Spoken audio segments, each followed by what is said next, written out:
Hi, I'm Cherie, Churchill Librarian. I am here today to read to you How the Stars Fell into the Sky. This is a Navajo legend. It is by Jerry Oughton and illustrated by Lisa Desimini. And I think you will like it. The pictures are really beautiful, and we all have our ideas on how the world came to be, and there are a lot of different traditional tales, and this is a really beautiful one. This is a retelling of a legend told to the Navajo Indians by Hosteen Kla, their great medicine man at the turn of the 20th century. It is part of the mythology that details the mysteries of Earth in the beginning. When the pulse of the first day carried it to the rim of the night, first woman said to first man, "The people need to know the laws. To help them, we must write the laws for all to see." "Write them in the sand," he told her. "But the wind will blow them away," she answered.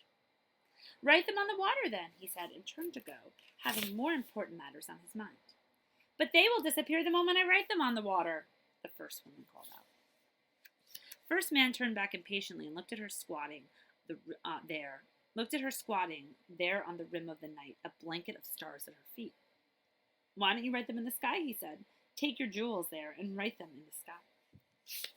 So the stars are jewels, and apparently they weren't always in the sky, according to this tale.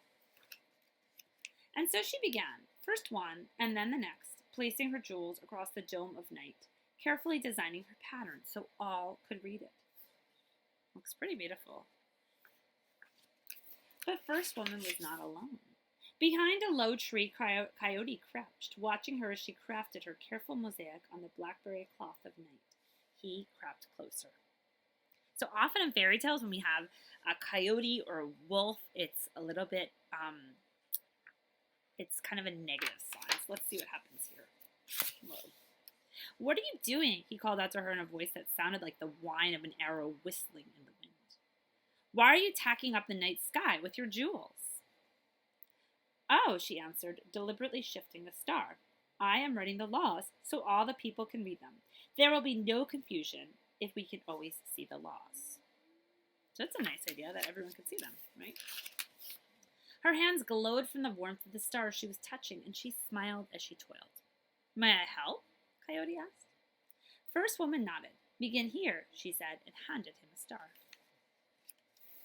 Coyote hung the star and stepped back to look. He hung another and another. But for each star he hung, first woman's blanket held 100,000 more.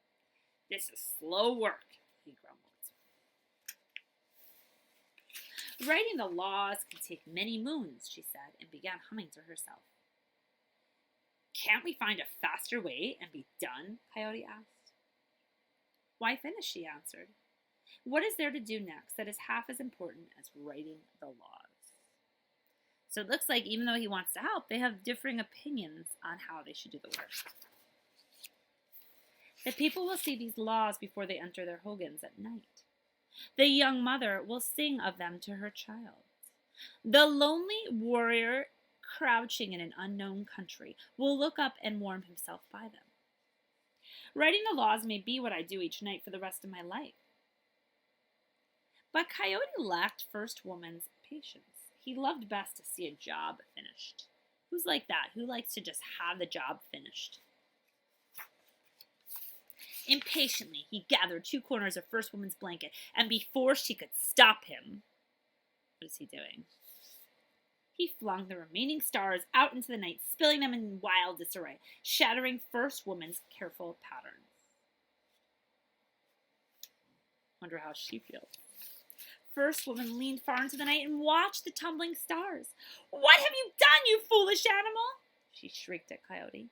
He crept away while first woman wept, because there was no undoing what Coyote had done.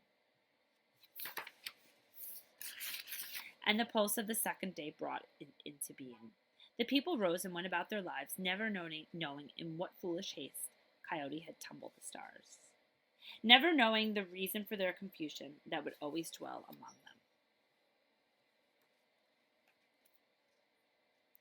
So this one was called How the Stars Fell into the Sky.